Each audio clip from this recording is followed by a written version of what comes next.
as a result of having been victimized. And what we see is people who were bullied, when they go into the workplace later, they have these difficulties, the social anxieties. The best thing to do is to get a counselor and to work specifically with a counselor to help you through. It's called complex PTSD, and it's very common, the panic attacks, the nervousness. You're not alone. You're not alone in this, but it is something that can get better with treatment. And by the way, we all are so happy you're here working at New York Comic-Con, and we're so great.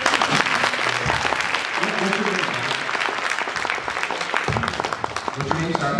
Peter. Peter, good to meet you, man. Thanks so much.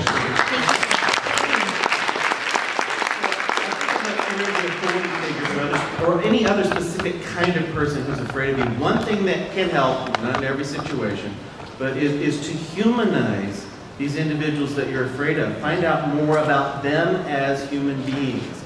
It's like, once students find out more about me as a person, or to see my office with the 90 Batmobiles in it, I'm suddenly less scary. Carrie? Or more scary. I just want to add, Peter, great, like Joe said, great job, man. Very brave to stand up here. And let that be a lesson to all of us here. I've been in the teacher's lounge. I've been walking on the streets, and we all hear those things. You know, the bully isn't just limited to somebody on the playground pushing you off the swing. And where the heroes come in and step up and take action is someone needs to step up and say, that's not how we treat people at this school, whether you're a student or an adult. So Peter, you're very brave, and let that be a lesson to all of us. Next time you're sitting in a room and you see somebody say something harsh or make fun of somebody, be that hero. Step up and say, no, we're not going to put up with that. Thank you. I just wanted to say thank you again for that, Peter. And that was a classic example of some of the wisdom that's in Carrie's book, and I just want to say that because it's a fantastic resource. What Carrie just did is apply Peter's real life situation to some of the knowledge that she has. Carrie is an award-winning author. Her book is Bullied, What Every Parent, Teacher, and Kid Needs to Know About Ending the Cycle of Fear. And it's part of the reason that we started this coalition, that Carrie is a fantastic author and that her book has helped a lot of people. Carrie speaks regularly in schools and other public speaking situations. And her book again is out by HarperCollins, and it's Bullied, What Every Parent, Teacher, and Kid Needs to Know About Ending the Cycle of Fear. I can't recommend it enough.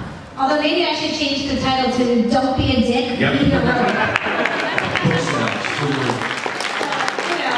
New York Comic-Con flair to it. Right? Don't be a dick, be a hero. Okay, next question. My nephew is in ninth grade now. He's being bullied badly, and he's been since grade school. And it's very emotional for me because it's bringing up all the bullying that I got when I was a kid. And the one thing I wish I could go back in time and do is just be, stand up for myself and start swinging. And even if I go down, just to know that I swung instead I hit in the library. And I've been preparing myself to have this conversation with him away from his parents. And they just do it. Just start swinging and stand up for yourself. And who cares if you get suspended? Because 30 years from now, that's it. So, am I saying talk me out of this right now? I don't know. What do you have to say to that? Ed would like to answer that. So, we find that in schools. It's the last straw, right? It's like your last ditch effort is to swing on. But this is all cultural, right? We come into a society where, it's a cycle where, when we try everything, we want to go put the hands on people. But what that does is interject a different kind of violence into a community that is already verbally violent or socially violent, and the physical violence doesn't necessarily change the path, the tide. And so what I would say is I understand the feeling of wanting to do that, but I think what you might be able to help your nephew with, and by the way, the fact that you're standing here as this powerful aunt that wants to do something about it is just gorgeous and beautiful.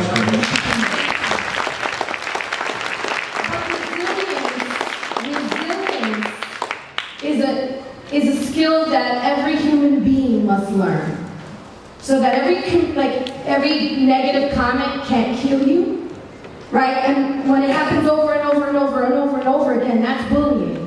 But you gotta help the kid develop a sense of resilience. And I find for a lot of youth, and people have been talking about it in different ways, either being an ally or being a hero or standing up and not being a bystander, is to encourage your nephew to find his strength, to find what he's good at and revel in that and give him as much positive affirmation in that space. He's a middle schooler. He can go and work with elementary school kids. Because to the elementary school kid, he's the coolest guy. He's gonna be the coolest guy.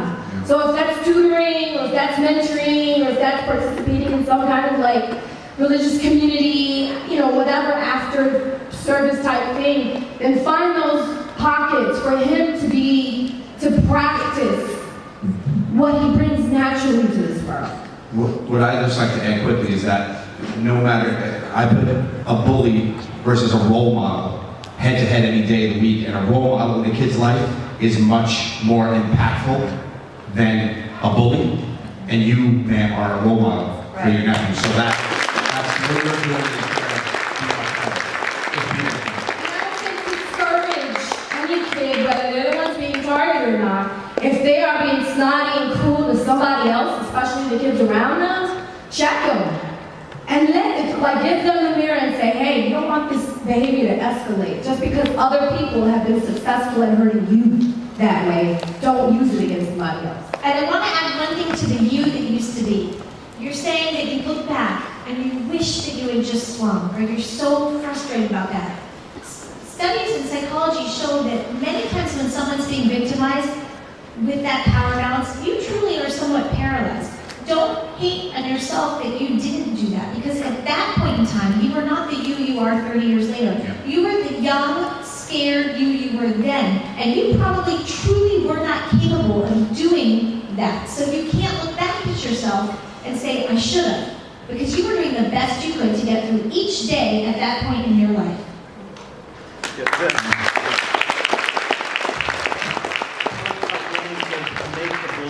There's something I've said sometimes regarding Batman that's incomplete. I've made this comment that Batman's the part of us that wants to scare all of life's bullies away and make them hurt. Okay, and there's some truth in that, but that's not all there is to it. Or the Punisher would be the one who's the big thing, not Batman. It's also, we want somebody to sense that somebody, even if we're not strong enough to stand up, that somebody in the dark can stand up and help us. And I think that's the enduring popularity. Okay, so We're getting the time's up signal. We're getting the time's up Moving signal. out there. Wait, we're going to each go down and just say our Twitter handle, okay? So that you can write down if you want to find any of us. I'll start. Mine is at Carrie M. Goldman. At Chase Masterson, and our coalition is at Anti-Bullying Co. Sorry about the name. Look for Travis Langley or at Superheroologist. Oh, that's awesome. It's at her universe. It's at Joe_Gatto, _ not the dash. I'm at Eva Vega World. Hands at the end. At Adam Hartley 2014. At the Hero CC. And Hero Roundtable. And Hero Roundtable, which is the name of the conference. We'd love to see you guys there. We'll put all the Twitter handles on at Anti-Bullying Co. You've been a phenomenal audience. Yeah. Thank you so much. Thank you. We also want to say if you like what we're doing, please tell me your Comic-Con and any other convention. We think we need more programming like this. And for those of you whose questions we didn't get to ask, please see us outside. Yeah, Thanks so much. You guys go for it. Thank you, guys. Be a hero. Thanks.